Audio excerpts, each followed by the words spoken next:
So, welcome to the journey of bioinformatics. So, yesterday we saw how the gimmicks of big data and what are the things we have to worry and things like that. Now, the next step, we are going for the biological databases. Databases, sometimes you can see NCBI is having Uniprot, and some places there are several hundreds of data sources available.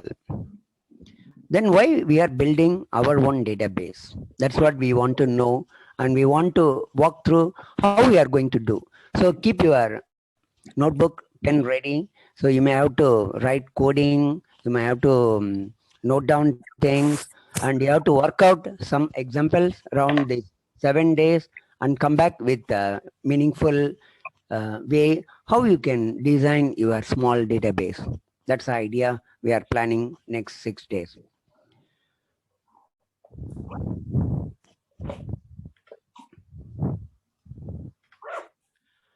So, what is biological databases? Biological databases, or we can say like a collection or like a library of life science information, and how they are collected. They are collected from scientific experiments because over the world, a lot of experiments are going on in various topics. They are taking various species and methodology, etc. So they get a lot of data from that, so all these informations are flowing into different databases and finally published literature. So once experiments get into a level of publication, then people publish papers in leading journals or some journals or other. And we get all data through high throughput experiments also, like whatever analysis we are doing, NGS and things like that. And also we get data through computational analysis. Yesterday I was telling that we are using Silico methodology to get data analyzed, and we expand our data. I mean, whatever data available, we are able to extend it with more sequences and things like that. Even the prediction structure, it all leads to a potential drug, targeted drug, and things like that. All these are in computationally, we are able to build data, and that also goes into a databases. So we get a lot of databases already. If I remember, maybe 500 to 700 databases are there, which concentrate on a particular aspect, specialize in a particular way. So these are the general databases. It doesn't go for a particular species or particular type of disease or anything. It's a common. So if PDB structure, then it's a PDB. Everything is there. Whatever structure known, it's published there, and they keep the coordinates, information, all the related graphically or whatever way you want to have it, they are keeping it.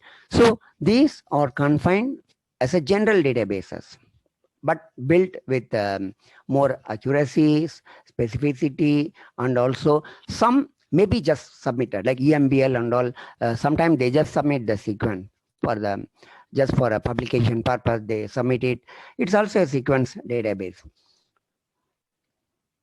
So these are how we derive. These are all, we are not good doing anything. These are all a set of researchers from different places. They submit it to a platform level of databases. So what these databases contain? They contain genomic gene details, sequences and function, all the detail they get. And if you go proteomics, they have a structure, coordinate, and more things on that. And metabolics, micro gene expression, which gives all the expression levels for the genes available in a particular species. So they have a collection of all these kind of data, phylogenetic, and etc. etc. Also clinical effects of mutation, and so many things are goes into this biological database. So we search for these databases. These are the some of the topics we are able to get into these databases. Again, remember, these are all not specific to any disease or species. Everything will be there. but it is categorized in this way.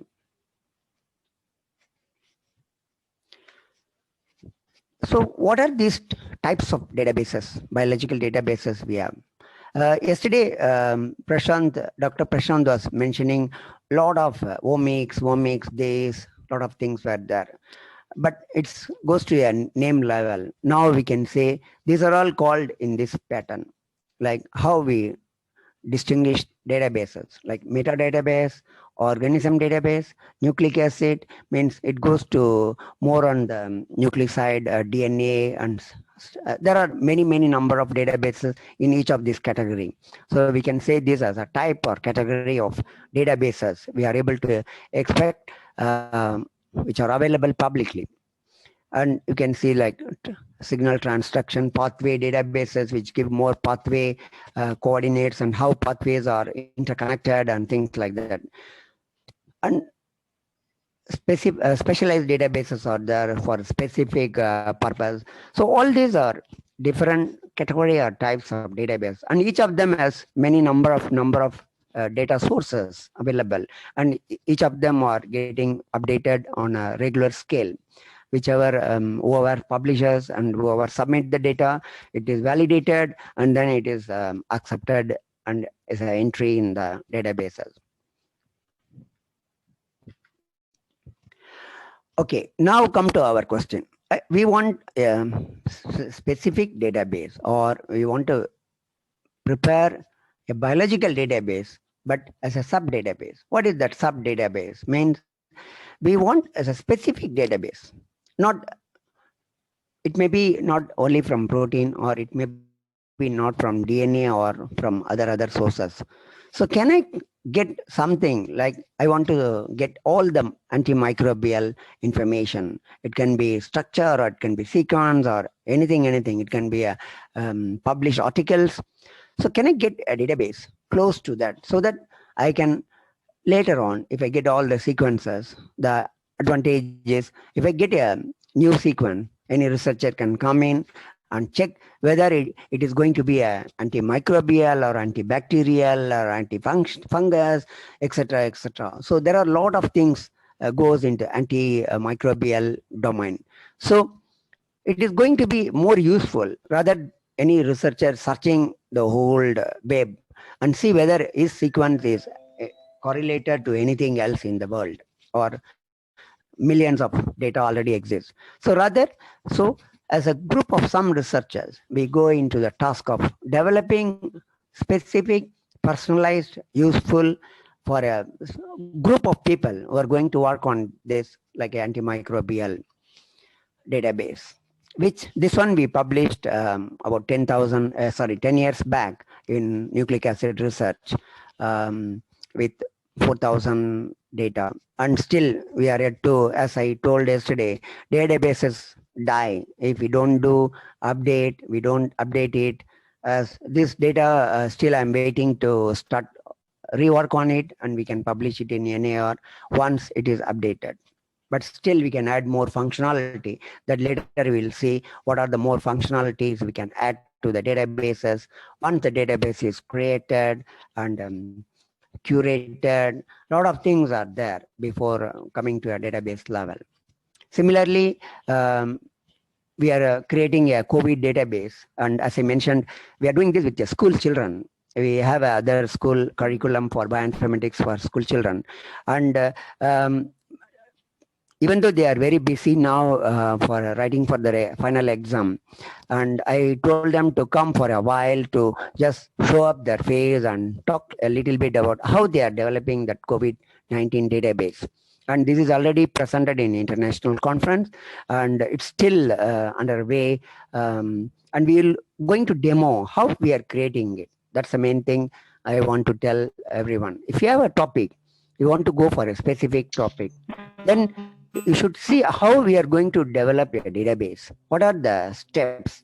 How we are going to make it useful to other community, so that people don't need to search things around the globe to get fine-tuned or curated data. Rather than they come to this database and publish it or use it for them.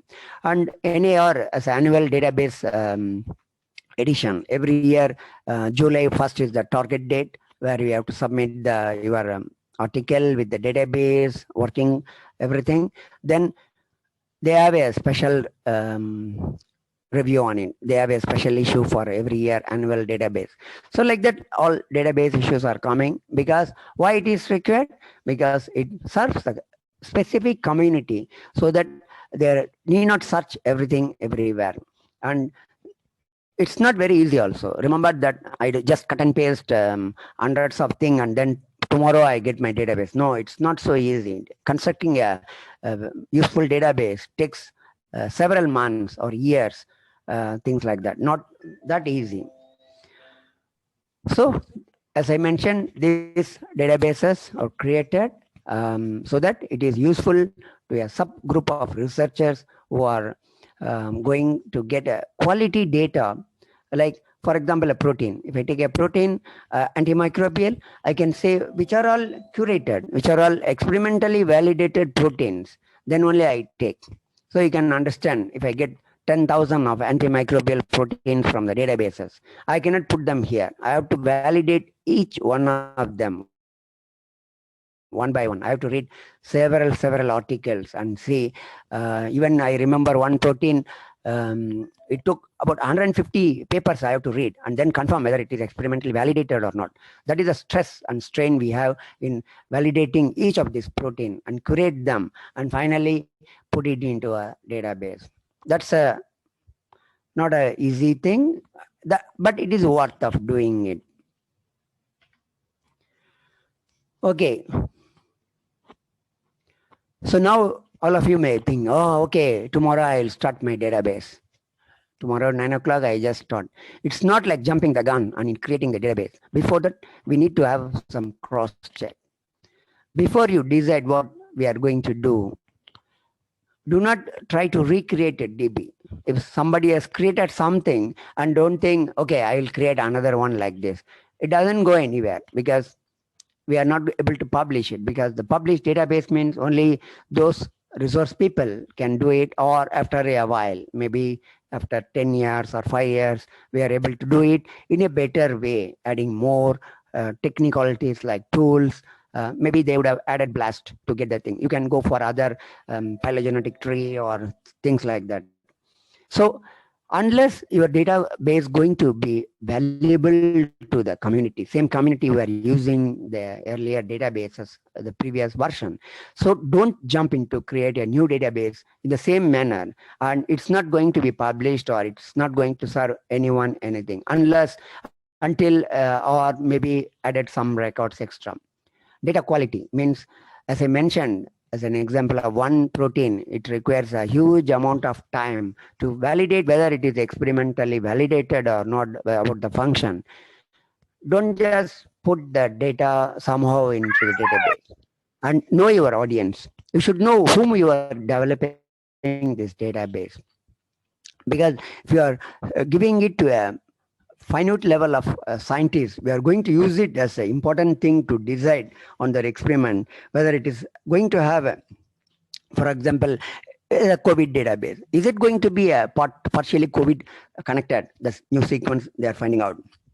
So that will help on the middle of their journey in investigating the particular new species or new sequence.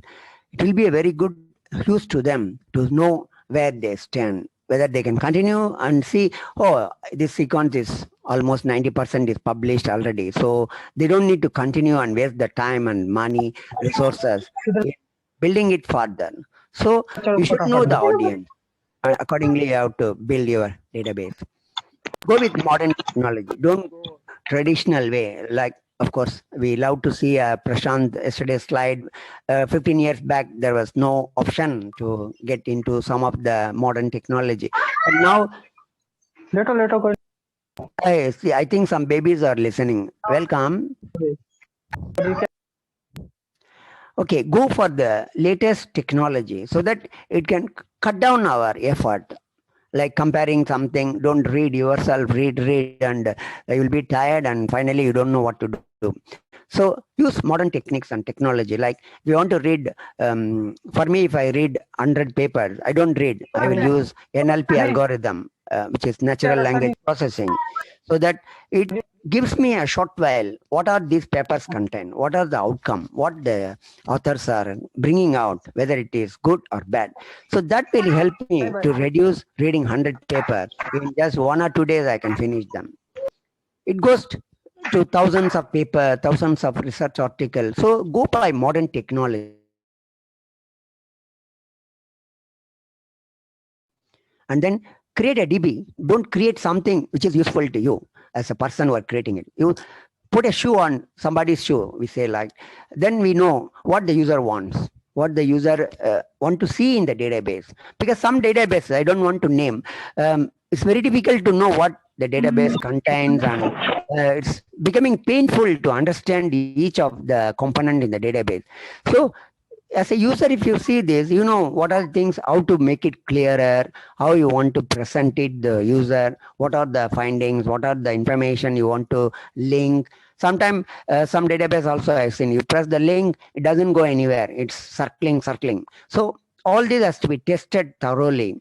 So always think on the user point of view when you are creating a DB. And then create some simple search engines.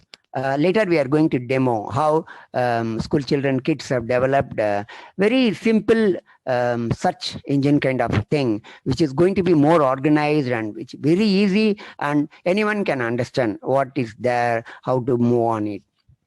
And then data clarity. The data should be very clear, clean, and it should be specific, and also it easily accessible. Not like some places people say you write to the so and so email, if you get access after 1 month or after 1 week you will get the access. So all these delay the process for researchers, because we are not using anything which is hidden behind the wall. It's all open, publicly available things. So there is nothing to give a free and fair access to people who want to get the data as quickly as possible. So that is why we are building these kind of databases.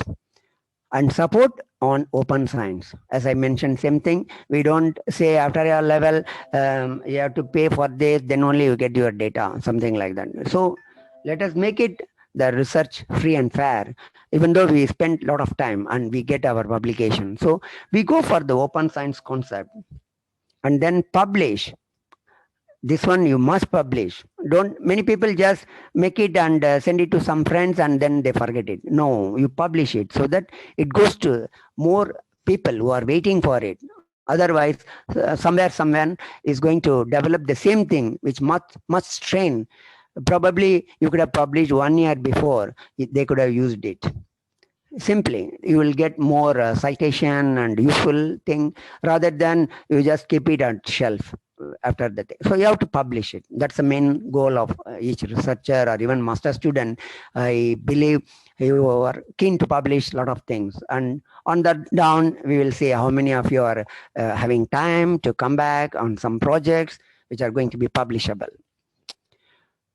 After all this done, okay, my database is published, I'm happy. Then it doesn't stop there. Let us have maintenance, means we need update, because every day people are updating records in various databases. So our database cannot go beyond, like I mentioned, my antimicrobial database, which is down about 8 years old. Even I have not updated because I'm working on it. So we need to update things frequently, at least 3 months or 6 months, so that the database is going to be more useful, and also we can have updates generated, and it's going to be more useful. This one, all the links I have given here with more details. Okay, quickly some question. Can anyone say what is the data?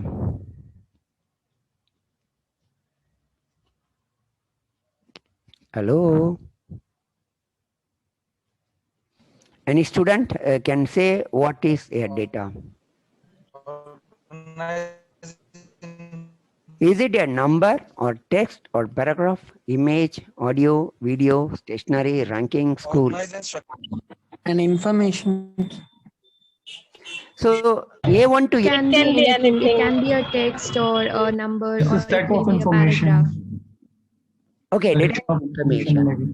Okay, that is a level 1, we can say data is information. Okay, then is all these tabled A1 to A9, are they data or some of them are not data?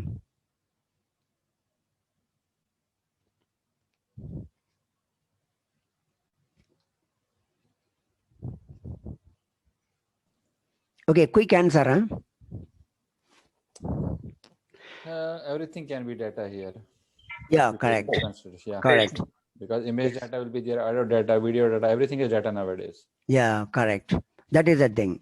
Everything is data, but only thing is what you want to build Yeah. a database is different from what is a data. Data is everything.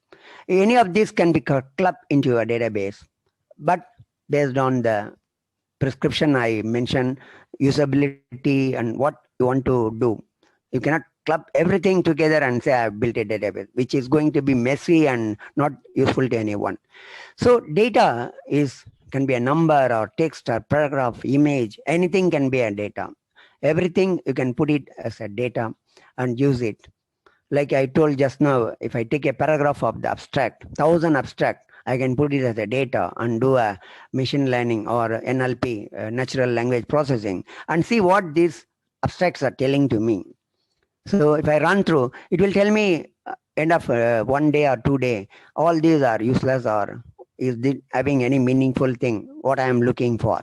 So all these things are happening, like people are building dictionaries to search NLP, huge millions of abstracts and things. So these things are happening in research, and we have also built a lot of dictionaries on things like that, which can read whatever amount of data you are giving.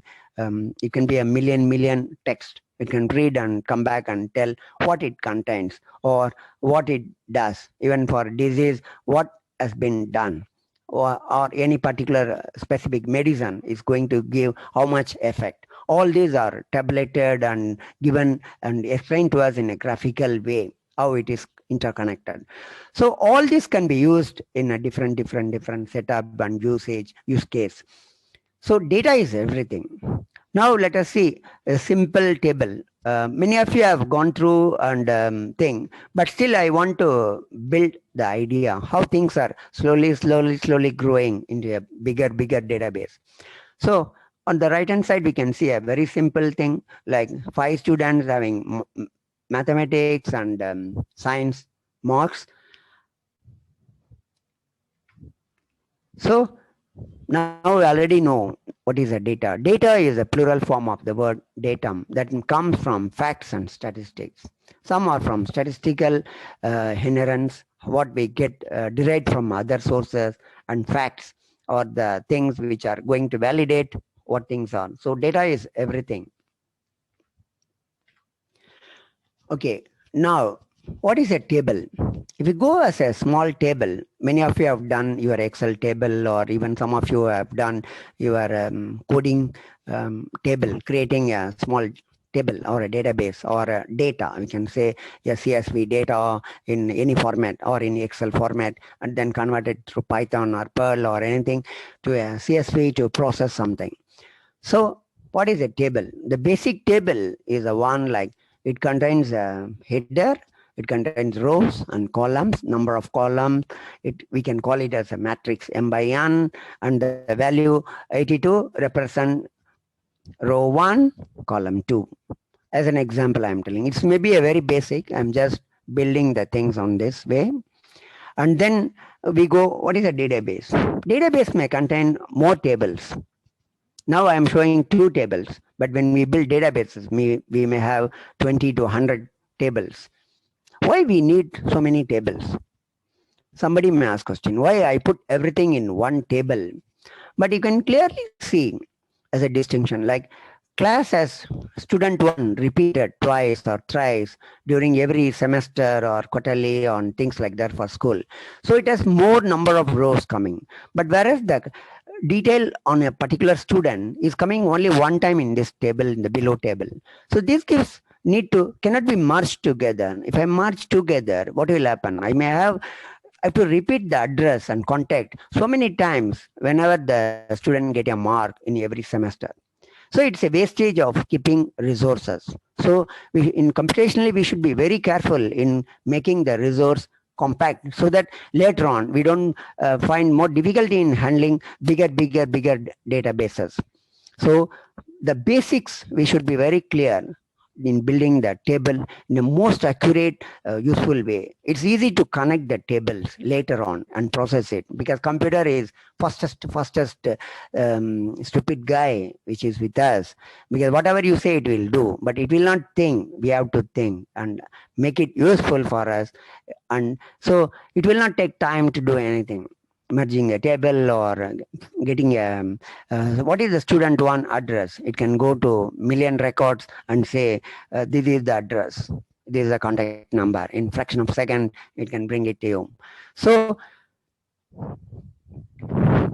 okay, now our idea is we are going to concentrate on two major databases. One is the sources like UniProt and NCBI. So we have gone through what are the basics. We are going to what the basics we have went through, and what are the things we have to consider in creating the database. Why the specialized database is required from rather than like SwissProt or all these databases exist, but still we want to go in for a specific, specialized, narrow down a database, more accurate, clear, clean, useful to people who are going to access it. So UniProt is one of the largest resources where people publish a lot of the protein-based information for all the species and everything. So later we will show the COVID database also based on this UniProt. We have taken all the info from this UniProt and start building our database. So next is the NCBI. This also you all know, nothing, I'm showing something new. So this is also a very big resource, but only some difference is there. Like UniProt has more towards the protein and its related function and things like that. NCBI is more on the DNA sequences, and this is based on the DNA, and this is becomes amino acid. So some differences are there, but there may be some overlap between these two are always there for each species based on their publication and findings and things like that. Okay, now we finished the basics, why we want to build a database, what are the things available. So we can take some questions at this moment.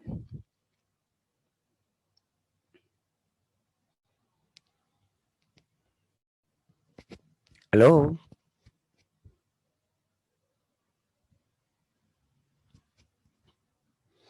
Before we go into the deep onto the other segment,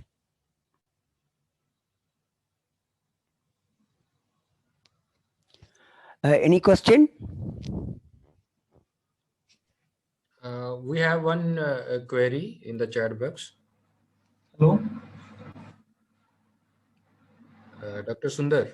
Yeah, Dr. okay, Sundar. let me see whether I can access my... The query is, do we need to know coding for creating a database? Yes. Coding is compulsory, which I am going to demonstrate, because how much you can do manually, right? Even if I cut and paste sequences, I may omit one in the beginning or one in the end. Then the start codon and end codon will be gone. I cannot match it later. So coding is compulsory. Even though as a team, of course, databases are not developed by one person. So we need to form a team where somebody is good in coding, and so that you can immediately work on it. And somebody can think on the context, and somebody is good in the expert knowledge in the subject we are handling, so that you can decide on the papers and things whether it is going to be useful to add a particular protein or sequence and things like that. So coding, yes, you need, of course, all the bioinformatics master students, I believe they would have done some coding, especially Perl or BioPerl or something. Even nowadays they are teaching Python. Now in school also, I think their secondary school, they have the syllabus for Python to learn the basics of Python. That is enough to handle a lot of things. And a lot of example codings are available. Google. If you ask Google, it will give you everything. Only thing you have to know which one you have to use.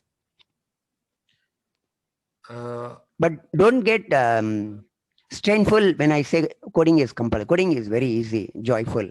Only if you start enjoying it, you can do it. Yeah. We have Okay. Next. 4 queries in the chat box. The next one is, can we get a list of non-protein coding genes and their interactions from database?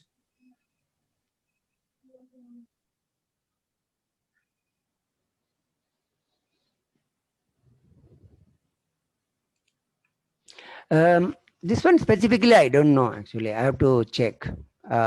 Maybe Prashant may be able to give an idea because I don't regularly work on all these databases. Sometime or other we build databases. But Prashant?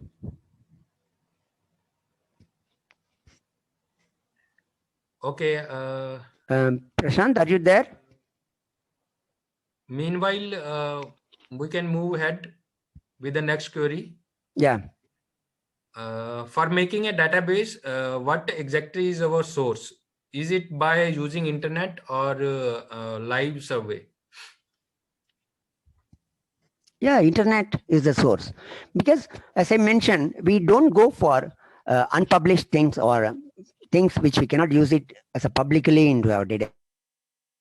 So whatever published through the journals, through internet, we are able to get, like the sources or main sources like UniProt or NCBI is the biggest source, we can say. NCBI has almost everything. And so we go to the only published can build our own database. Because we are unable to take somebody's going to be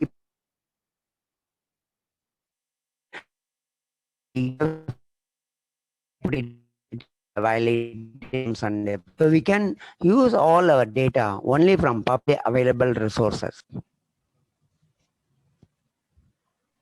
Yes, sir. Yeah, any other question?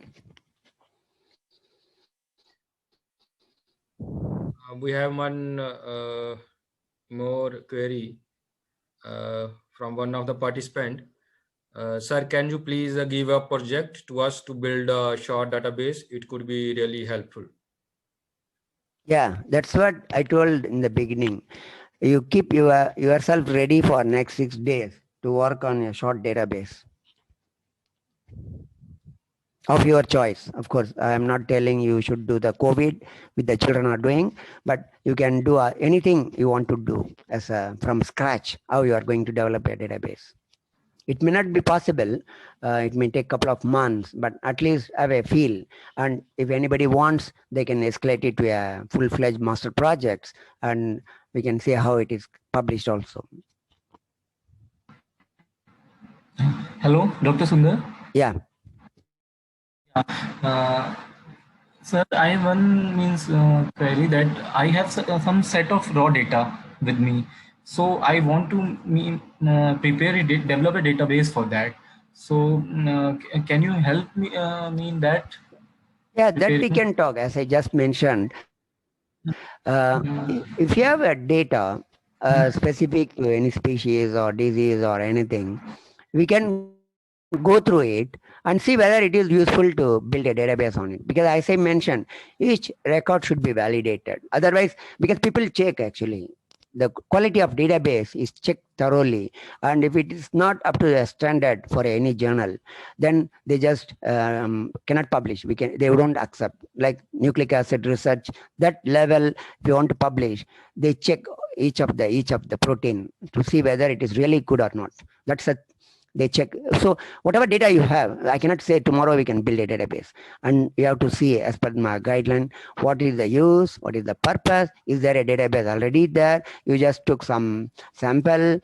So all this has to be pre-checked thoroughly before jumping onto it. Otherwise, it may be good to have a trial, but we cannot expect that it is going to be a very good one or publishable one or things like that. Even in the antimicrobial, there were 17, 20 competitors, and we used to think what are the number of tools they are giving. Can we give a better tools? Can we add more functionality? Can we make it much better? Then we found some of them are narrow type, like only antibiotic, antifungus. Some do only anti-cancer. So they, for a purpose, they sub database. So I went for a full-fledged, everything I include as a mega database. That's why it got published in a very leading journal. So we have to go through. It's not only for you with your raw data, but we have to see how it's going to be useful, how unique the records, how curated the records. Then only we can think of going ahead in the database. Okay, next. Sure, sir. We will discuss it because I'm new in this means database development, so I just need your help. Yeah, we can talk on it as a project. We can later talk on it after the number of days is going on. We can plan on it and we can go through your data and see whether it is going to be useful, meaningful, all this. Yeah, that's what I'm just told you, all of you. Keep your eye on something which you want to do from tomorrow or even today, so that you start getting information on that, what you want to do. Later, we are going to demonstrate how the COVID database evolved and how things are coming. Still, lot of things are pending to be put into our database. It may take, I don't know how many months. Thank Yeah. you, sir. Okay, Dr. Sundar, we have one more query in the chat box. Yeah. Sir, can you suggest any database related to antimicrobial resistance?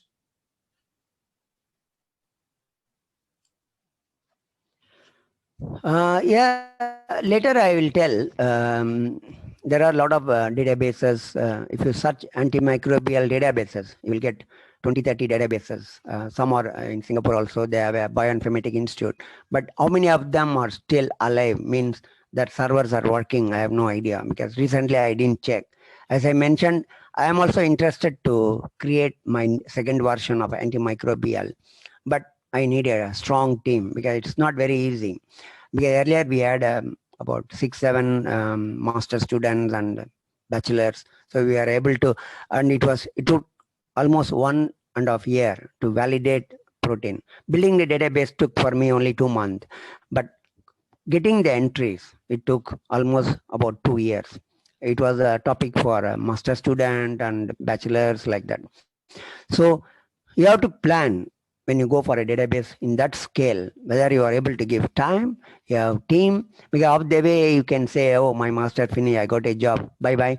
Then it will die. All your efforts will die, right? So that's a pre-planning is very important. Whether are you ready to give time?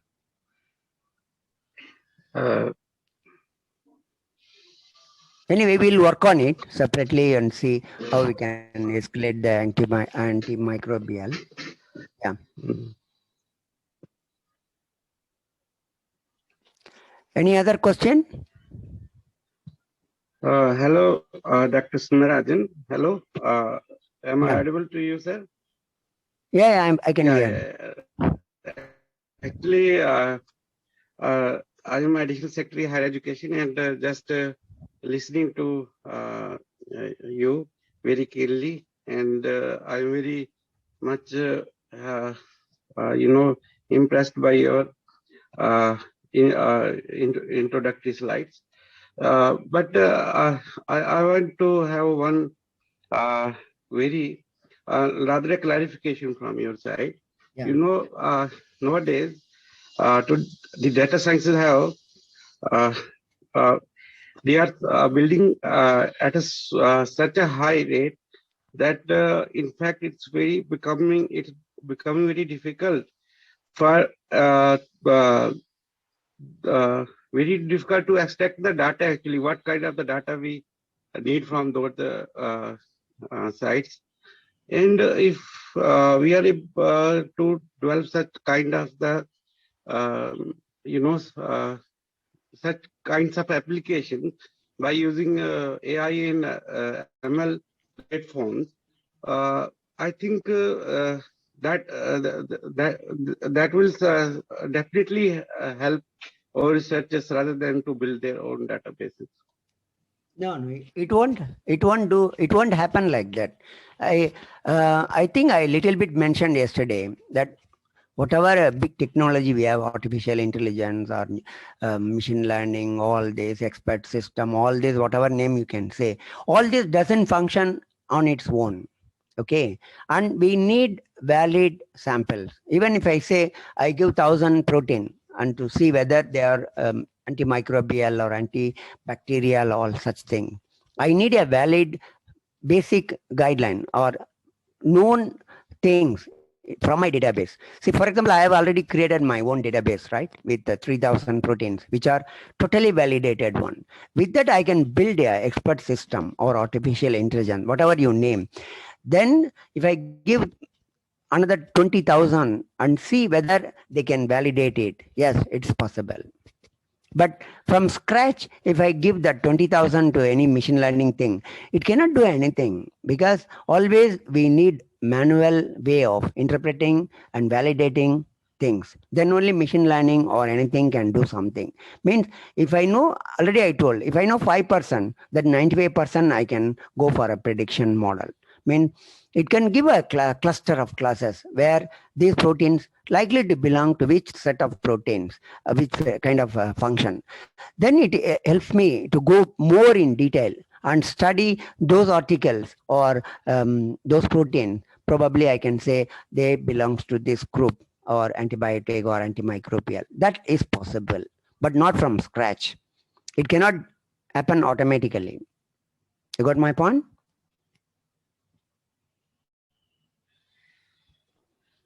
Hello?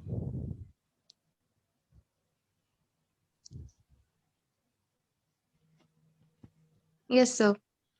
Yeah. Thanks, Dr. Sundar. Yeah.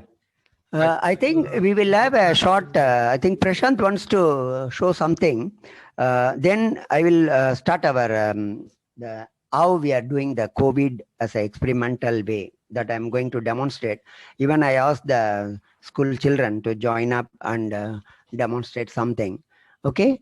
Prashant, you want to? Yeah. Sure, then. I'll do that. So I hope my screen is being shared. Yeah. Not yet. Can you see the screen? Yeah. Not yet. Still, okay, I stop my sharing first. Okay, yeah. Okay, yeah. Now it's visible. Yeah. So we just thought, some of you have asked. I think, I just thought, we'll go for first a pre-evaluation questionnaires. So can you all see the slide, please? Yeah. Yeah, I can see the graph. Yeah. We set a pre-evaluation. In fact, exactly 100 people have answered this. So we just thought, we'll give you this. So many of you have really, wanted to learn, about bioinformatics. So these are all the strength of this particular class. So many people, probably not know basic programming or bash liners. Okay. So the 5 indicates, the purple color, as you could see. Okay. Many of you also do not know about basic bioinformatics and wet lab things. Tools, coding, and Python also we don't know. So based on this, we thought, we will set up, the standardized pattern, for the workshop. Sorry, many of you agreed. Yeah. Sorry, Prashant, can you go one slide before? Yeah. So basic bioinformatics, wet lab, basic programming is very low, is it? Yeah. And tools also low.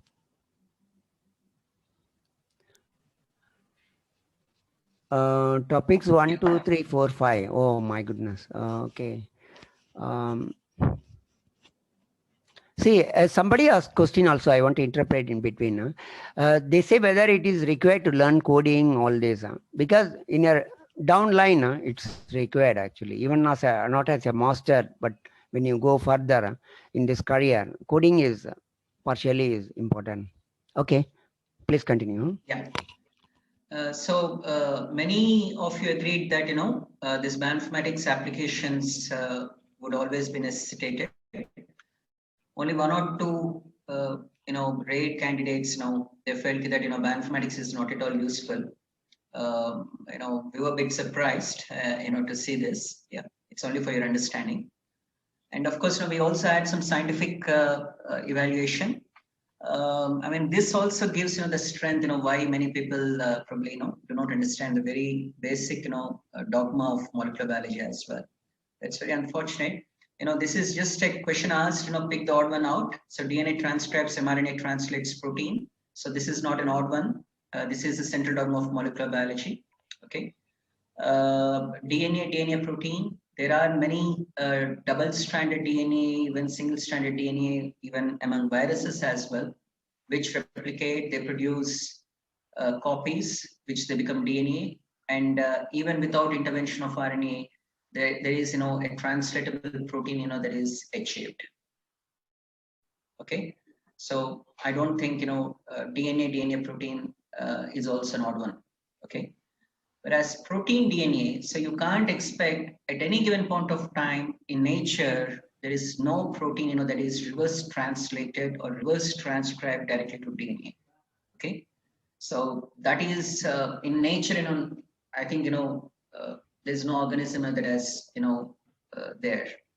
And probably, that's one of the reasons why, CRISPR-Cas9 system has evolved. Okay. So the answer to the correct answer is the protein DNA. Okay. So only 27%, which means 27 participants have responded yes, which are, they have, picked, the correct answer for this. And the overall pre-feedback or suggestions for the workshop, many of you have asked, several questions. Some of them, only 49 people have responded. Many of you wanted to know the difference between BLAST and FAST. They wanted to learn about basics of bioinformatics, something about the genome browsers, and of course, something they really wanted to know about RNA-seq and NGS approaches. So RNA-seq and NGS approaches we'll learn, tomorrow. But genome browsers, some of you have asked yesterday, so I just give you a kind of compilation today. Okay. There was another question, posed. This is the simplest multiple sequence alignment, which you probably do using ClusterW at NCBI website, which many of you, might have done earlier. Okay, so what does star, dot, and colon denote in a multiple sequence alignment? Okay, these were the options.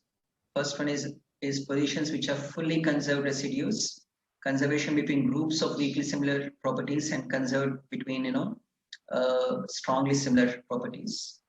And the other one is the other way around, and the C1 is the other way around, and the correct answer is blue one, which 46% have answered, correctly. Okay, so this is only to find the inherent strengths of this particular classroom, why and how you attend these particular workshops.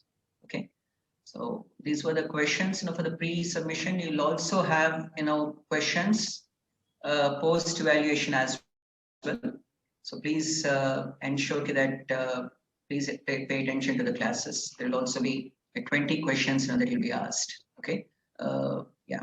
So I'll probably, come up with the genome browsers, why genome browsers are very important. I'll just take only 5 or 10 minutes. I'll just come up with a, a small exercise for you.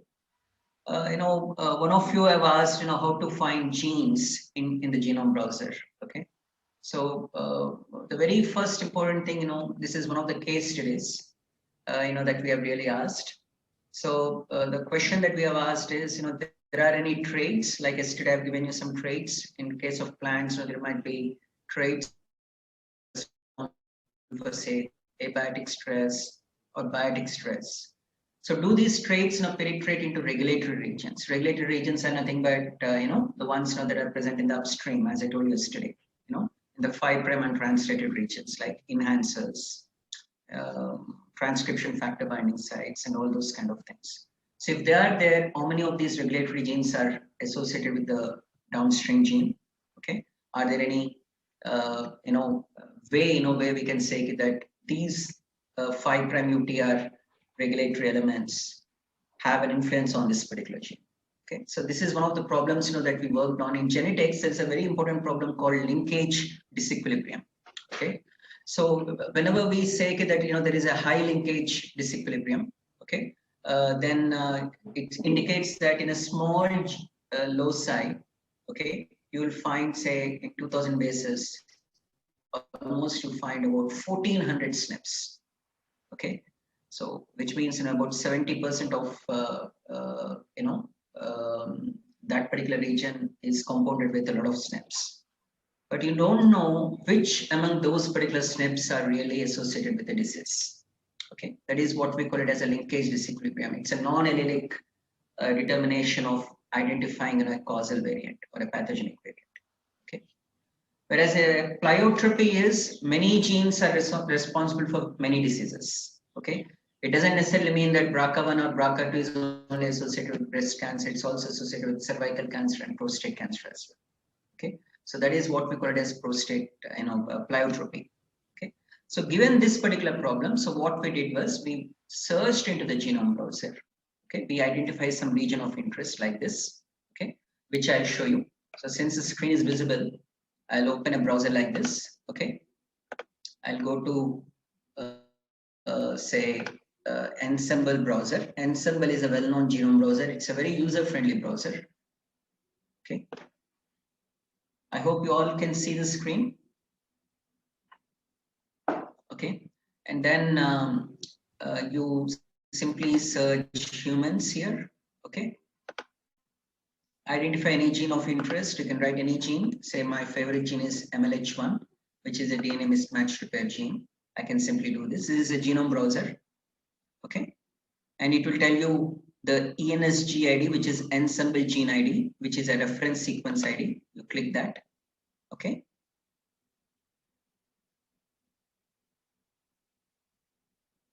And then if you go down, it will tell you this particular gene. You see, several annotations are there. There are several annotations like MLH1, 214, 233, 237.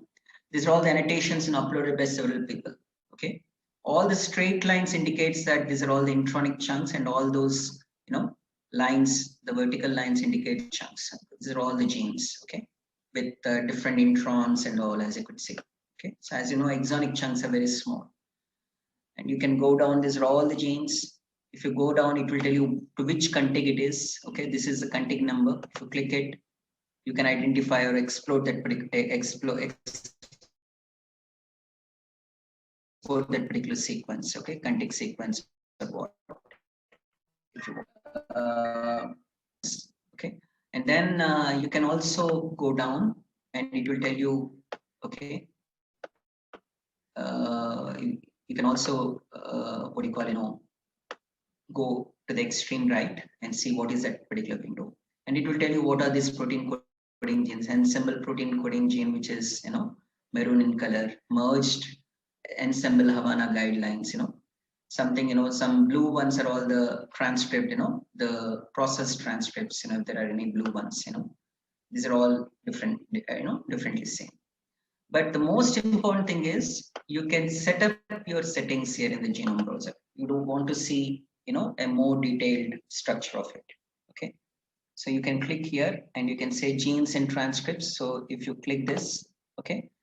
So it's expanded with labels already. So entire genes are there already with expanded labels. So if you want to send regulatory elements, click this. Okay. And then you can see all the regulatory elements which you are already seen. Okay, and you can also see a detailed tracks like variation legend. If there is any sequence of interest, what are the variants? Okay, all those things you can see in a great detail. You can also go in such a way that, say for example, you want to select only this region. Okay, like this. So with a browser like this, so jump to region. Okay.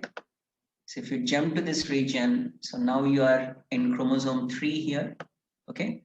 With a small base region of this. So it will tell you what is the size of it. As you could see, it's 3.85 kb, which is 3,850 bases. It's there. Okay. So you can find what are those particular regions again, what are the coding sequences. And if you go down, The zoomable window is there. As you could see, you'll have a more number of variants here. These are all the variants from Genome8, which is a database of, short variants. Okay. And you see, you also have splice acceptor variant, which is an orange color, which you could see here. Okay. Donor variant also in orange color. Stop gain, stop loss mutations, missense variant in yellow color like this. So for example, if you want to focus only on this region, go to that region and again jump to that particular region. So you're zooming in. Okay. So imagine, you're parachuting or paragliding, from outer space, you're zooming in and you're trying to identify what are those variants, present, in that particular thing. Okay. Yeah. So,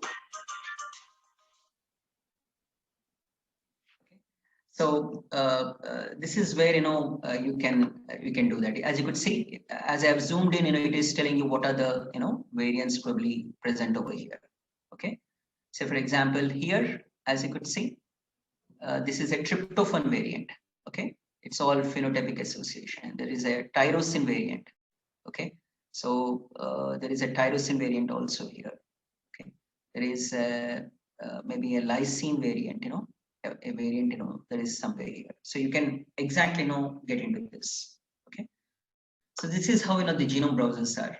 There is also a UCSC genome browser as well, but it is not that friendly. Okay.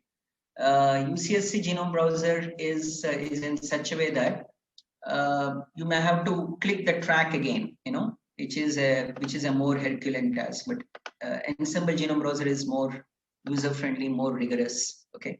And it will take you to, more specific sequences. Okay. So what I thought was, so I think, it says, Genome Asia. So I can click over here. So I'm going to Genome Asia and I can give a specific HG38 is the latest build. Okay. GRCH38, which is a human chromosome 38. Okay. And you can give a position like this, chromosome 1. Okay. You should start with CH. Okay, 1, and you can give a position, whatever position you want, you can give that, and then it will directly go to that particular position. So since chromosome 1 is biggest, you will definitely have that particular, region. So it is taking you to that particular region, as you could see here. Okay. So it says that there is a ACE2 gene, okay, several genes, and you'll also have the ACE2 gene expression database, It says that it is expressed in so and so tissues. Okay. And you see it's a more condensed one. It will find the orthologs. There's also an alignment with respect to orthologs. What is that particular sequence in relation to mouse, dog, elephants, chick, zebrafish, and all. Okay. And as you could see, you will find short genetic variants as well. Likewise, you can double click it. You can, get, or you can go to the zoomable sequence like that. And you can add custom track, as you could see, if you want to show dense track, or if you want to see in haplotypes, you can go full, click full. Okay. So, but this is, it's more, I would say, not that user friendly when compared to the, Ensemble genome browser. Okay. So this is what I wanted to tell you. I think you should do some quick exercises and identify some favorite genes and identify it. Okay. So what we have done, in our analysis is we looked into that and we annotated, we classified those variants based on the functional classification. How many of those variants have signal peptides or any transcription factor binding sites? Okay. Any constrained elements like any presence of evolutionary conserved regions. Okay. Any regulatory regions, any of those SNPs, falling under the non-coding regions. Okay. Specifically, we went there and we came up with our hypothesis and said that what are those, SNPs that are present across all the features. So for example, this orange SNP is present across, 4 different, features. This particular feature is related to non-coding SNPs. This particular feature is related to regulatory elements. This particular feature is associated with the functional annotation. Okay. And something like this. So we found that a variant is pathogenic if that particular variant is sitting across all the features. So here, since the orange color variant is sitting across all the 4 pies, which means each of these pies are the different features, then we consider this particular variant as a deceased variant. Okay, so this is how we have developed our own pathways and prototypes. This is our case study, which I really don't want to go in detail, but this is how the genome browsers are really helpful, to classify the genetic variants sitting in our human subpopulation. Okay, so this is how the variants are. So I think this is it from me. I think this is what I wanted to demonstrate. I'm open for any questions that you have. Yeah. Dr. Prashant, I didn't understand this. How did you find the causal SNP? Yeah. So as you could see here, say for example here, say this is my variant of interest. This is region of interest. Okay. Mm-hmm. So now this is a regulatory build. As you could see, many of these particular variants are sitting here. Okay. And many of these variants are pink in color. Okay. Pink in the color in sense is all the promoter flanks, actually, as you could see. Okay. So if any variant is sitting in the non-coding regions, okay. So non-coding regions in the sense like the promoter flank, the CTCF, or the open chromatin, or the transcription factor, even the enhancers, the yellow ones. Okay. So these variants are highly, I would say, pathogenic variant. Okay. So now what I would probably do is, in this region, I don't know which of these particular variants are highly pathogenic, but we came up with a feature saying that I will probably select this particular variant. Okay. A small region of this region, jump to, this particular region, or maybe I'll select only small region like this. Okay. With about these many bases. Okay. I walk through the genomes. It's loading, it's taking some time. Okay. Yeah, it has loaded already. So I can simply again go to only smallest region. I think it's still loading. I'm sorry. Yeah. So I'll only take this particular region, and now I'll count how many of these particular SNPs are associated with enhancers. Okay. So I can say that 1, 2, 3, 4, about 20 variants are associated with enhancers. Okay. Now I'll check whether or not this variant, that is an enhancer variant, something like this. Okay. Center here. I'll go to an ensemble genome browser, or even an NCBI browser, something like this. Okay. With that ID. I'm sorry, I'm not. Yeah. Like this. I'm going to NCBI ID.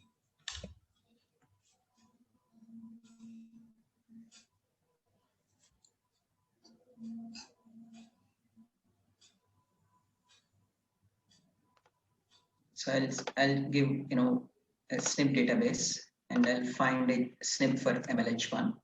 Okay, it will give you all the SNPs for MLH1 gene in this thing. I can also give MLH1 and Homo sapiens like this, and in capitals Homo sapiens. Okay, in brackets organism. I can also give like this. Okay, it will give you the same results. You see, so many SNPs are either pathogenic likely, or risk factor. Okay, I will not consider these benign variants because benign variants are not causal. Okay, I'll only look into the pathogenic variants probably, because for MLH1 there are 16,566 variants. So now there are 693 variants that I've filtered. Okay, so maybe I'll be probably interested in those variants that are missense. Okay, because missense variants are very important. So now it will be more filtered. So I'm getting down to only 131 variants here. Okay. And now if I really want to filter, I can only look into a global minor allele frequency. Usually a minor allele frequency from 0.01 to 0.05. Okay, which means 5% variance wale bahut, those are all the causal variants. Okay. So if I filter it, I'll come down to, okay, I don't know, sorry, I don't know what happened, I'm sorry. I clicked something, yeah. So if I click 0.01 to 0.05 here, okay, I'll come down to, okay, only very small variant. So maybe I can even say 0.02. Okay.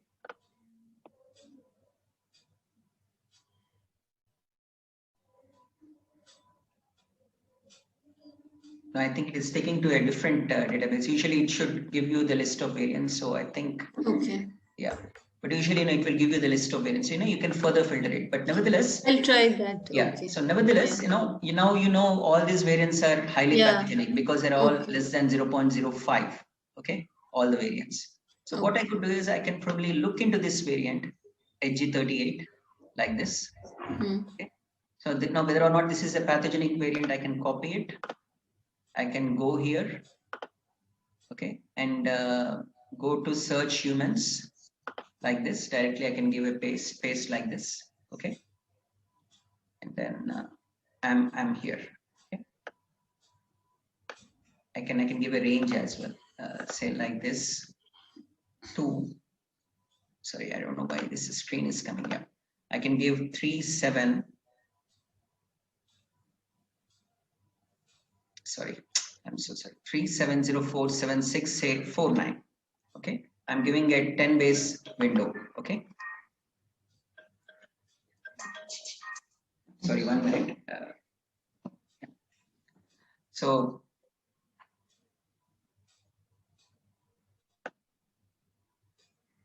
I don't know. Yeah. I'm sorry, I don't know what happened here. I'm giving again 49. Okay. Yeah.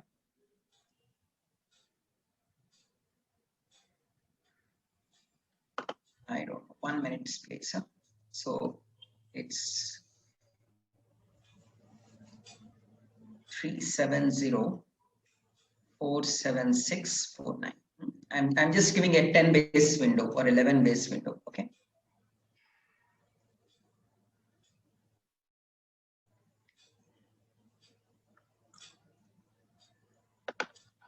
You can copy paste here. Go to what is the 3 in the beginning? Why did you write 3 then, Yeah, you can even type it here like this. Like this.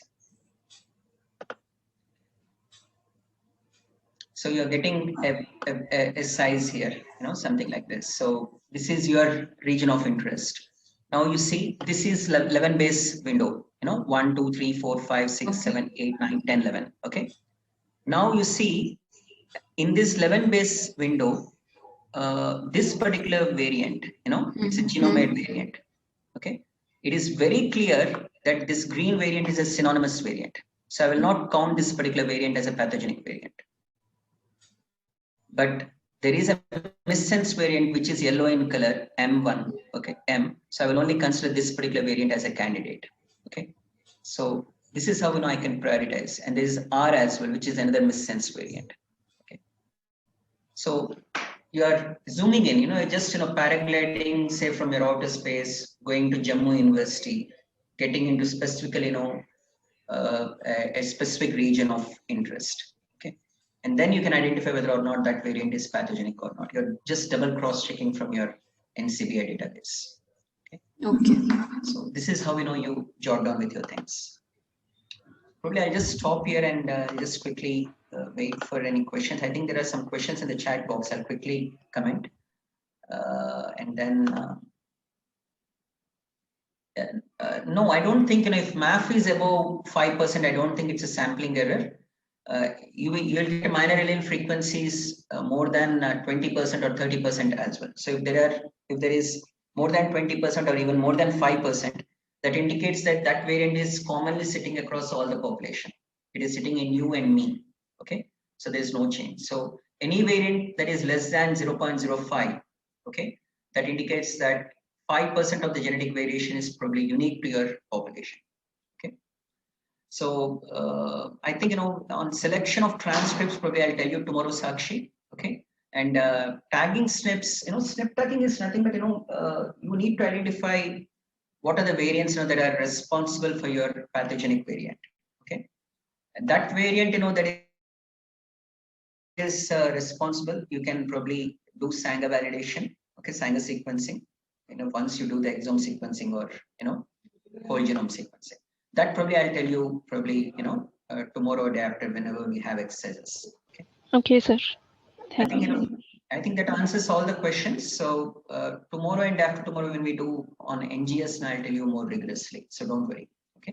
This is only to show you about the genome browsers because someone asked yesterday to discuss about genome browsers. Okay. So if there are no questions, over to you, Da. I'll not take much of your time. Yeah, please. Yeah.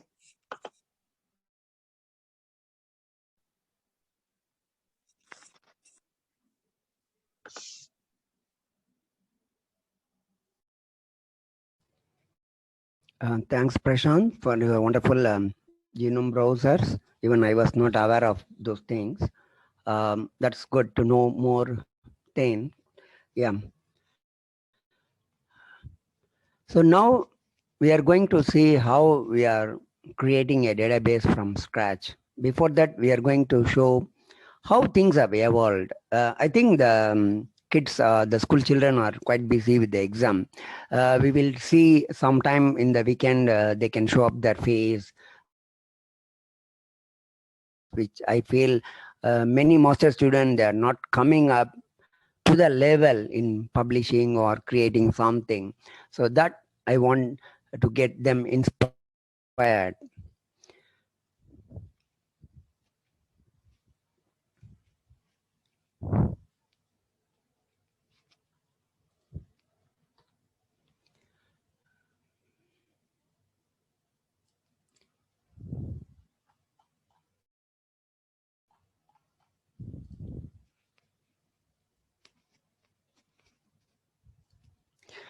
Okay, now I want to show how we have derived, how the students have come up, school children have come up with the SARS coronavirus database and analytics.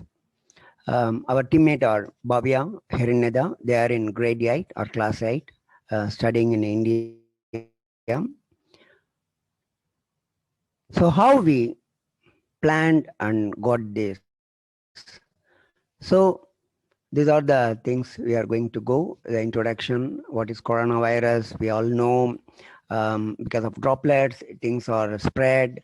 These are all we know. I'm rushing through all this because how the name derived from COVID-19 and then how it spreads through droplets and what are the symptoms. So this is the thing you should know when we are developing a database. What is the basics? Why we are trying to do? What are the essence of it? So all this we need to get in so that it will be helpful later for publishing or to know what I am doing something. What is the use? Is it going to use full community or researchers? Things like that.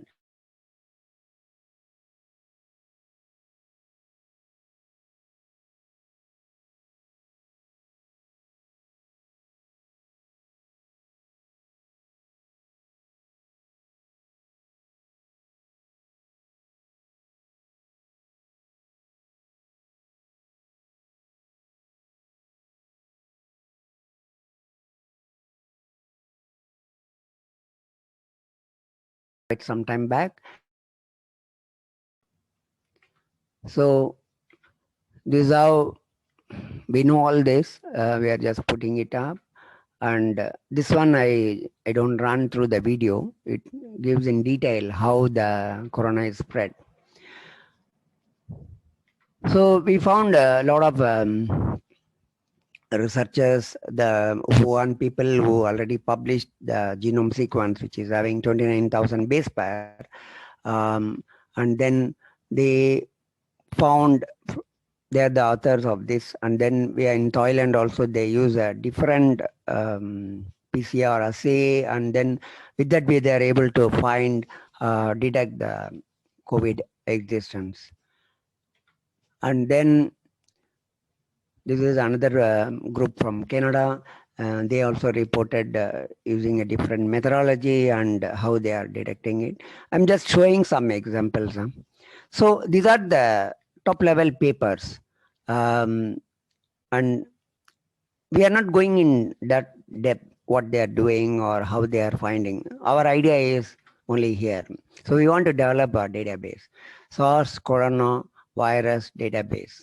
And this is the purpose we are going to do. So we need to go through the literature and We need to understand what things have done, how they found it, because all the things we need to build up in our database. That's what children have done over 2 months of time. Even though you can remember every day they have school and come back around 5 o'clock and then, uncle, can we do like that? I also get inspired after coming back, and they start building it day by day, and it has come up to 70% level. Some more things has to be done, then we can announce it. So this is the existing page. It's already alive. This website is alive. I will later share the link, but it's not complete. It's still under development. So it gives why it is, what are the, see this I want to show. See, when I develop databases, I want to do, of course, home page to give basics, and then I need to select database because the database can go versions. Today I am publishing it. After 1 year, I want to update, as I mentioned. So I will have number of versions in my database. Every year or every 6 months, whenever I update the data, then I release a new version. So anyone can see from here what are the new versions have come when the latest is available. Catalog we will see very soon. What are the tentative catalogs I prefer to build for the database, which is going to be more useful. Then analytics. All we know, like we need to blast or we need to do other tools, phylogenetic and etc., which we are going to embed into our database. Means once we get the data, is it possible directly I blast it? If I get a sequence, can I blast it with my database only, not to the entire NCBI or things like that, which may not be easy to finish in a short while. That's the reason we need a specific database, so that if anyone finding some partially that it may be belong to the COVID group, we need to have analytics so that, and collaborator. All this I will show in real pages. So what is the catalog? It's like a library catalog, as I mentioned earlier also. We need to build catalog from the data we are having, so that if I say keyword, a person may be searching for a specific keyword. So you can go here and see what are the keywords available in this database. It's all taken. That's where I told we need to do a coding to extract things automatically. Otherwise, it's very cumbersome manually. If we do, we may do some mistakes. And citation, later I will show each of these. So this gives what are the publication done so far as per a particular date. So it gives a date here, 5/12/2020. Up to that, we have taken all the data, and the database is UniProt. Mainly we took protein database now. Later we will go for NCBI, or we'll add clinical trials, all this. So the database can grow with more accurate and more useful information. So I put a snapshot of all this. It is, so what is the citation index all about? So it gives, these are the papers, these are the real papers, which I mentioned few papers. So you can choose any of the paper and then go to the link and even get what are the things available, what are the reference available. Some papers may be available, some may not be available. So we give only a snapshot and abstract, whatever is freely available, we link it here. And we list all the author's name here, but it will be like Chen L, how many times he published. There will be a bracket telling how many times he published papers which are in our current database. Similarly, what are the journals here? So this gives an idea when somebody coming to the database, even some researcher, they want to see whether my paper is there. So you can check whether his paper is here, or even he can tell us, oh, my paper you missed, can you add it? Maybe a lot of time I have seen people asking for requests like, my paper is missing, can you check and add it? So these are the things, when the database is growing, it gives more finite detail on journal, when it is published. Of course, COVID is all mostly on 2020. So this gives a snapshot catalog, which is built through coding from the data available, or the basic raw data is from UniProt. Next, keyword. So these are the keywords available for the databases, all the entries we got. So we enlist, so one can see how the topology goes from the virus, what are the family group, all this on a snapshot we can know how things are happening in the corona database and related to that. This gives an easy idea. And similarly, family, how the families are interconnected. What are the families available in our database? So we found only these 5 families so far. And so coronavirus is also somewhat related to the beta coronavirus or coronavirus polyprotein. So these are the families it's found that it belongs to these kind of families. And this one is advanced search. If somebody wants to search something, so I want to always give a catalog like this. It's a free hand. Anything you can, even you can search a sequence. I want to search sequences which are less than 100 or which are greater than some particular number. That also we can search. So anything you want to search is a free hand, like a text-based search. It can search. You give the select this and go to the value and then search. It will search. Not at this moment. It will once it is ready. For the analytics, initially we are building on BLAST. We are it is under a test methodology. Once it is done, then we are going to make it enable it so that anyone can go through it. We added all frequent asked question. This usually we try to see what are the, say, as per 2020 version, we have nucleotide records 43,000, clinical trial we have so many, and publications PubMed and PMC we have almost 85,000. There are number of publications there, but we are still yet to analyze whether how many of them are going to give any useful information for a new researcher going to work on this COVID field. So these are the things, as somebody say, if I take all this and put it in my database, it's not going to be useful. So we need to do the validation and what we are looking for and what others are going to look for. So these are the some of the things we put it as a FAQ, because I prefer, because some database we don't know whom to ask, where I should email, who is the person. So no informations are there and we don't know. So all this we should be clear enough so that we know where to contact, who are the collaborators and things like that. So these are the ideas which we evolved putting into a database. While designing database, these are the expected components so that people have more visibility and usability on our database. So for analytics portion, this is the 29,000 plus base pair of the COVID sequence. And we made a statistical thing to see whether GC reach or these things usually we do statistically to check nucleotide, dinucleotide and things like that. So that from this sequence, we found how many A are there, T are there, C or J. This gives some more inference. Statistically, we know whether it is a GC reach or things like that. That gives more value. And this will be broken to all the small sequences also. There are many sequences people have published that may or may not be the part of the genome, but they are likely at a certain percentage as a COVID sequence accepted and published. So the breakthrough will know what are the, how it is related or correlated, how things are evolving from gene to gene. So all this will give a good idea in knowing about the things published so far. And this is the one actually they presented in a international conference. You can see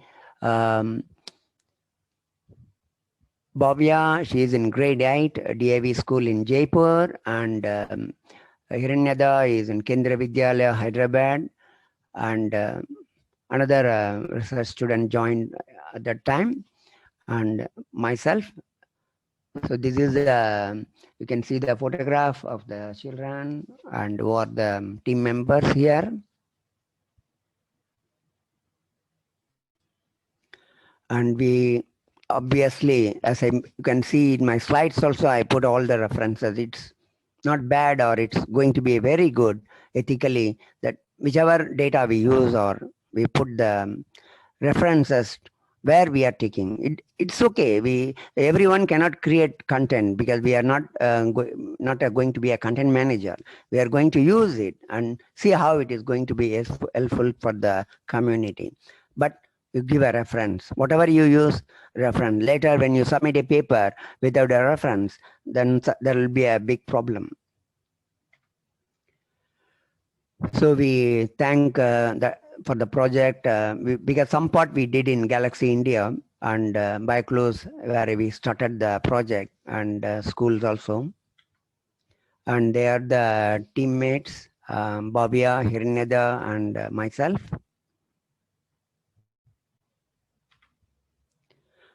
Okay, now I will show the database.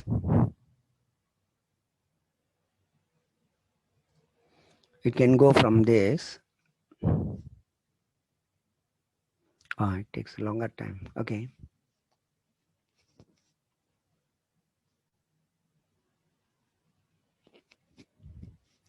See, this is what I showed. This is a live database, but it may not have all the things ready at this moment. Only partially it will be there. Still it is, we are building it. All this you can see, whatever you have seen, it will come. Network is quite slow. I think some issue in the network. Okay, so this is how the database is working. And so this is a contact page, FAQ.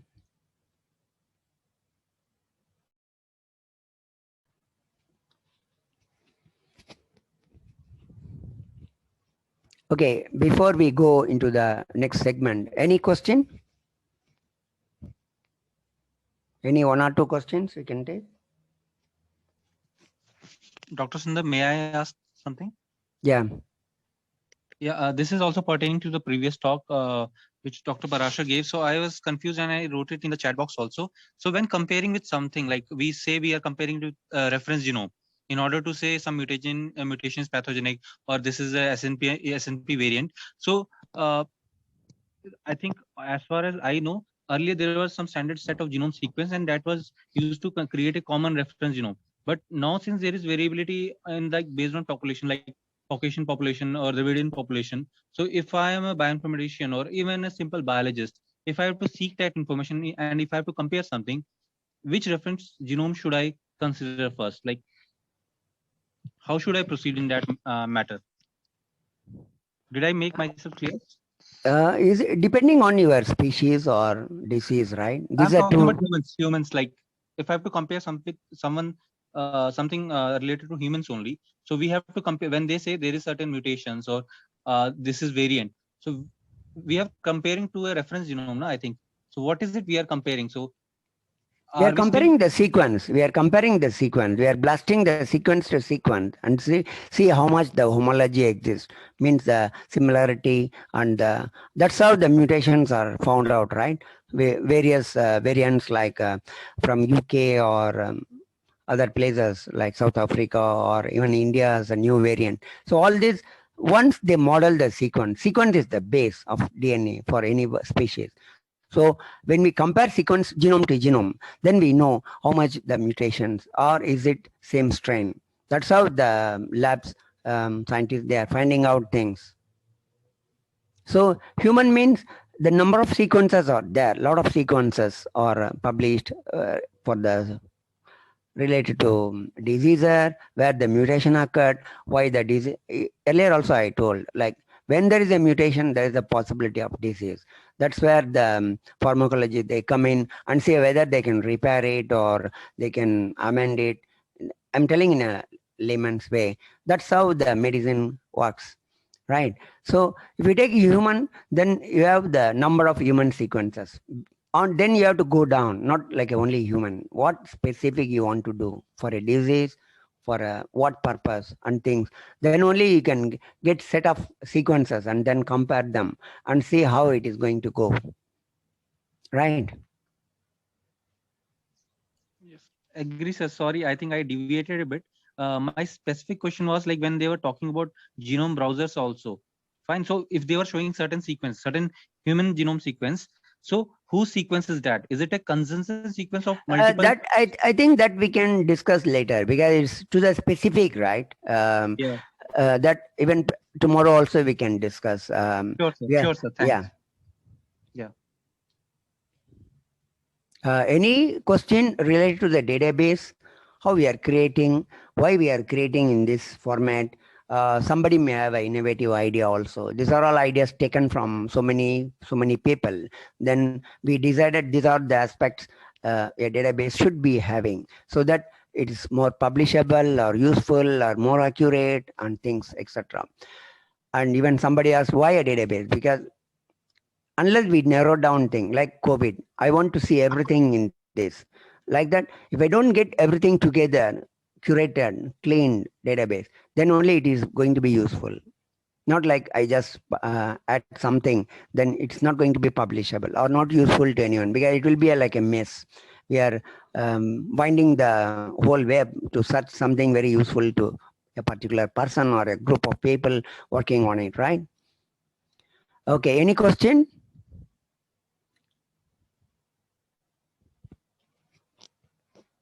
Okay, if there are no question, then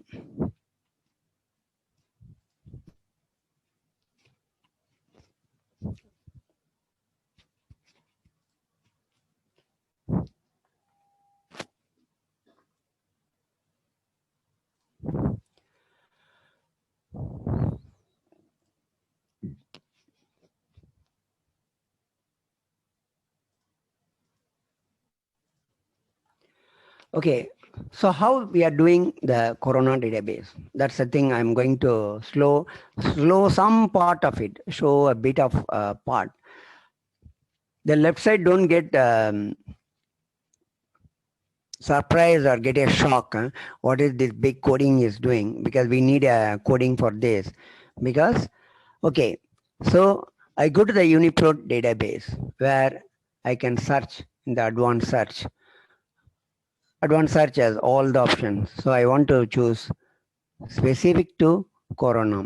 All the things, whatever available on the corona as organism, I'm searching it. So it gives me 59. So this is the basics. So we took this 59 protein and what it does. If I go to one entry, you can see it gives a lot of information. What are the function? You can see too many things are there. What are the pathway and what are it interconnected to the biological data, other databases? What are the taxonomy? How things are named? What are the gene name, encoded organism, and then all the complete details are given here. Don't ask anything on this. I don't know. So our idea is take all the info and build our database. And also you can see these databases are linked. Some more informations are added in a particular databases. So all these are linked here to this particular protein. Why? Because they want to give some specific like information on all these databases. So all these are linked here. And our idea is give all this link inside our database so that our database can get immediate information if they want to get some rather than searching outside. And what is the sequence? See, this is a sequence for this particular and all this cross reference. What are the other link to databases and to information and all the publication, everything is here tabulated. So we take everything whatever available on this page and then we build our database. So if you, there is option, if I put text, then it will give you a simplified, nice formatted, because this will give you a easy reference to me, because in the coding, I need to know what each of these are telling. So the entire page is transformed into a neat text format, which can be processed by a Python code. So on my left side, you can see what this Python is doing. If I give this 59 protein, which I just showed, and then it will run through this code. And then see, if I see a ID here, then this ID is stripped out. It's taken from here. And if it is SE, then the code is taken. So this taking the organism, taking the everything, what are the journal name, author, date of publication, all the description, everything is broken down. So if I give this text to here, it will break it into pieces, because I need the information in a specific way, because I need to collect to the information, and then only I can build my table and later to the database. See, RA, this number of authors are here, what are the journal here, when it is published, what are the keywords here. So everything, this is a long coding, children have helped also, and we built, and then finally you can see the SQL part. So SQL is important to add it to a database, because the database which I was showing is all based on the SQL, and because it's a dynamic database, not a static. Static means the HTML pages are built in for each protein and it shows. It doesn't change the data. So this one is a dynamic databases. So SQL queries are embedded. So it will bring whatever the value. This is creating the SQL itself. So this program will create an SQL query that can be updated. For each protein, it will write a outcome file with the how to add the data extracted from this raw data, and so that it will be like a meaningful data update in the data field. So this, we need to write coding, as I say, then it simplifies. Initially, also we tried with few sample with manually getting the data. Then slowly we went for the coding, because every time when we get more data, now only 59 proteins are there. Still not anything I'm saying new last 4 or 5 months. If anything comes new, then it is difficult.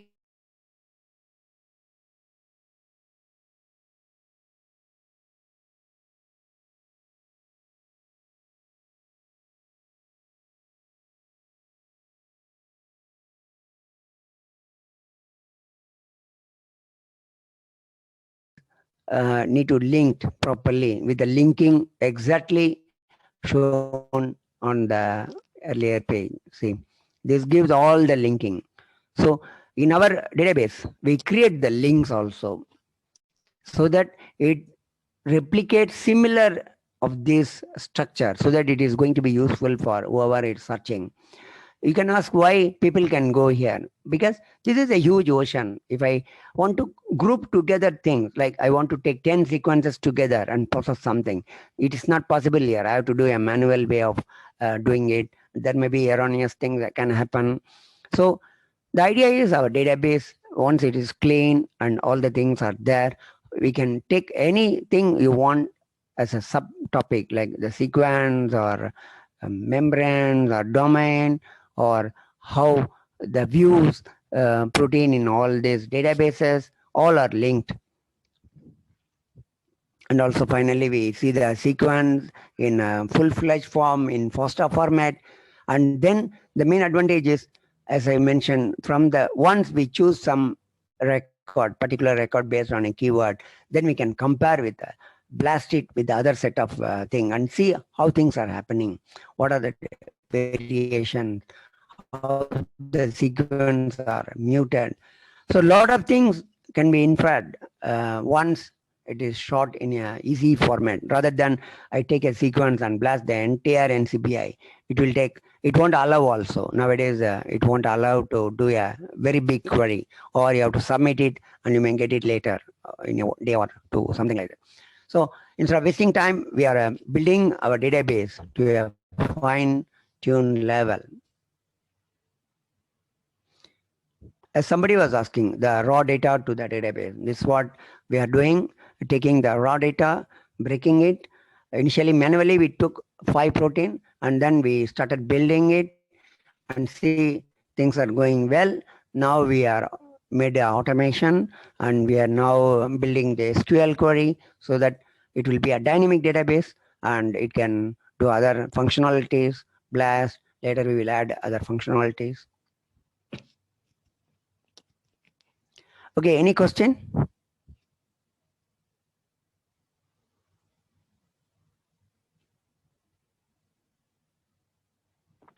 Hello? Yes, sir, no question. Yeah, this is a case study I'm showing how we are from scratch building a database and fine-tuning it so that already it was accepted in an international conference, but now we are going for a journal, maybe impact factor 5 and above we are planning. And you will be surprised that 2 kids, school children, grade 8, they are doing it with some guidance from me. And the only thing I want to inspire all the master students that you should come out with some idea, maybe in your last semester, so that you are able to do some database. Database is really useful, but as I mentioned, it should be a clean slate. Then it is really useful and publishable in a high impact journals. But you go specific based on your knowledge and topic. You can have a team with someone who can do some coding. I can help. We can train people also. Separately, we can say how we can train people to learn Python and things. Some basics is enough. Even some of the coding the children have done, because school children are now learning a lot of things. And even the HTML coding, Hiranada has done a lot of HTML coding, because they get more inspired. Same thing I expect from master student, because you have a more maturity level, understanding a lot of things, which children may be not knowing all the real functionalities and things like that, what is quoted here, right? That's what I want to see down the line. People bring something useful which they can do. Like somebody told they have a raw data, then we can see how things are evolving, how we are going to go from scratch and start building something. Maybe it may not be publishable, but as a start, if you do long run, maybe once you do PhD or you can associate with some lecturers, professor, then you can build something which is going to be useful. Remember one thing, building a database is very straightful, but it's easily publishable once the quality is good. That is a big advantage. Even the lab-oriented thing depend on so many factors, and finally you don't know whether you get a better result or not. But database creation always yields somewhere you can publish, because a lot of things can be evolved from the database. You can do some finding, things will come automatically on the down the line once it is ready. Okay, this is what I want to demonstrate about the database, and we will see whether the children will be free over the weekend. Saturday, Sunday, we have some classes, right? If they are free, we can ask them to come back and talk for a few minutes.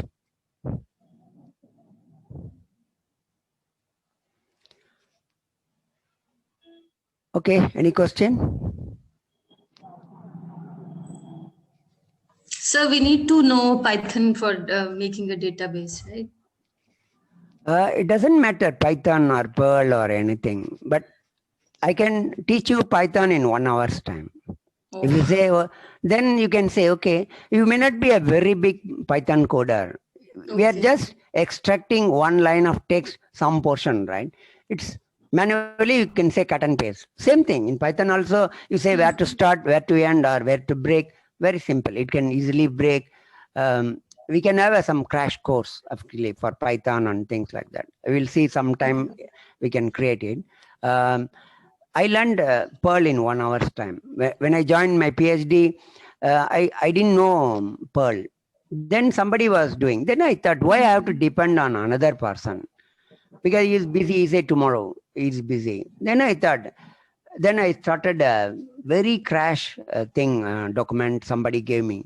1 hour, I went through it calmly. Then I thought, it's not a big deal. It's very easy. It's like constructing a English sentence, like a grammar and the same thing. The computer is, you need to command it so that it will do everything. Very simple. But see, Nisha, the thing is, if you depend on others, right, then you are stuck somewhere, right?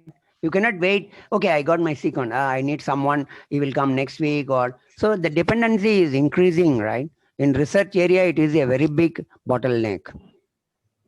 It So, is, sir.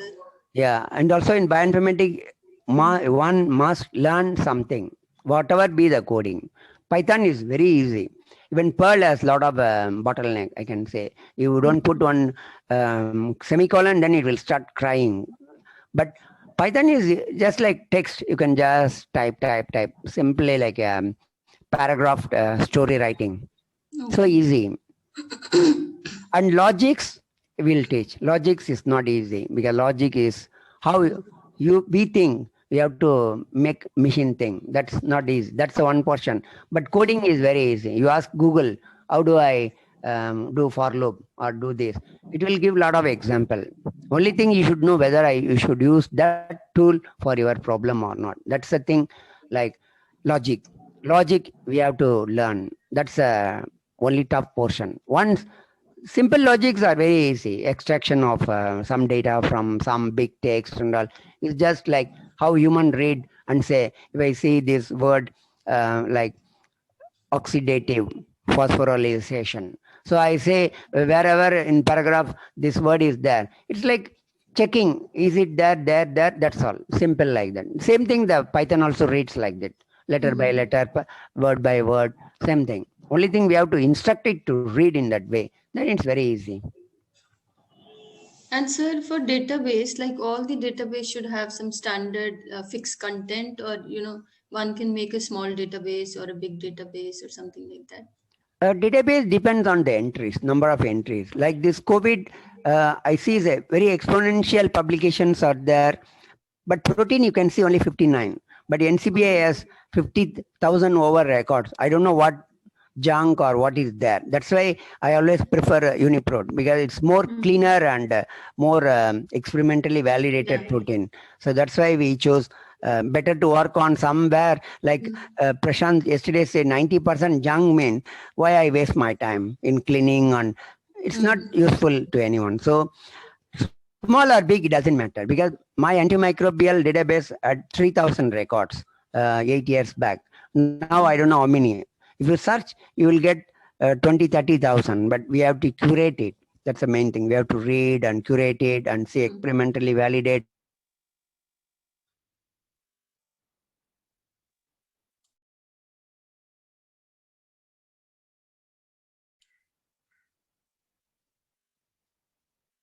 Thousand or something actually. Thank you very much, sir. No problem. We can work out actually, Nisha or Rakesh. Yeah, we can sir, plan some databases down the line and engage some students. That's what I'm telling. Because one thing I feel sad about the master students, initially they're very aggressive. Day by day, their energy go down like our cell phone battery. Suddenly they become nil and non-contactable, non-traceable. That I feel, children, I got inspired after my office hours. After we work here 12 hours, 11, 12 hours we work in office. After that, when I come back, children say, Uncle, can we meet? Then that gives energy. After a coffee, I sit, and they also after schooling. The inspiration I get from children, it's really motivating. And but that I don't see in master students. I don't know why. Most of the master students, maybe they are in the verge of searching a job, but this is going to give a better job, right? Your degree in black and white doesn't give a good job. It can give some job, but the project can place you in a very high scale industry, or the ladder is much faster and better. If we can analyze things, in a lot of companies in Singapore, they want to see whether people can analyze something. Thank you, sir. Thank you so much. I Bring hope like 6 days, whether we are able to inspire a lot of students here to bring out their own idea, and that may be useful to somebody. Definitely. I'm very hopeful, sir. Something will that come. we will go step by step. And first thing that we can do, we can plan a, a 1 day or 2 day workshop on, the functions of Python. So then we can move.